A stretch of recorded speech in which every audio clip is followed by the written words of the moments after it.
Pasok ka? Hintay ko lang yung driver. Oo, pa-insurance ka. Kay, burang, madugas eh. Pigilari ka na lang. Ha? Ikalari. Kaya nga. Hantay ko lang, wala pa eh. Yung burang, masyadong Magulang yun, no? Matanda na, magulang pa eh. Magkano sa kanya? 400. Din kaya.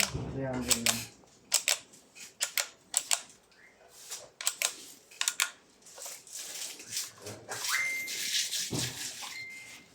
Grabe, init.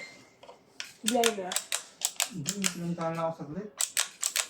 Kasi nga, inakasakaso ko na yung ko. Diyan pa pala pa dapat yung registro. Kasi 6 ako eh.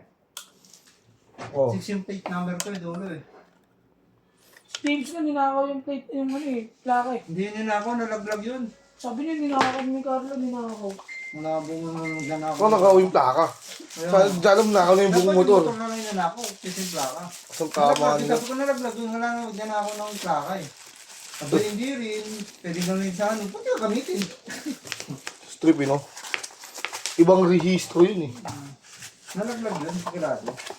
Kasi madalas naman dyan rin, kahit sa akin, yung plaka ko, nalaglag din yun. Manado rin naman ako eh. Nanakawin plaka, hindi na nila magamit yun. Mas lako pa yun sa checkpoint pag ano, nireport mo na... Mas inquired pa yun, di ba? Ha? Mas inquired pa yun na nalaglag yung plaka. Oo. Tapos papakita mo yung mga tarik ng mga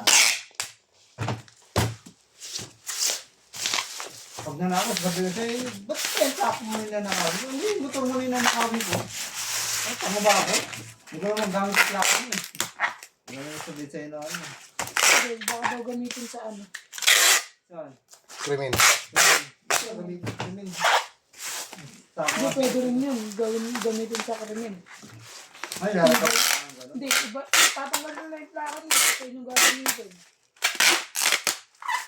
Kung ako lang mag-gastos ng krimen, ito ang wala yung plaka. Hindi wala nang plaka. Dapat nagpa-affidavit of post agad siya. Okay, report na muna sa ano. Hindi na kaya? Police report. Police Pasok report. ka lang dyan. Kaya ako. Okay mo si ano, Larry. Si Larry. Si Larry ang. Oh. Kayo si Larry. Kayo mo si Larry. Kaya nga, wala pa Oh, yung tinawag niya Larry.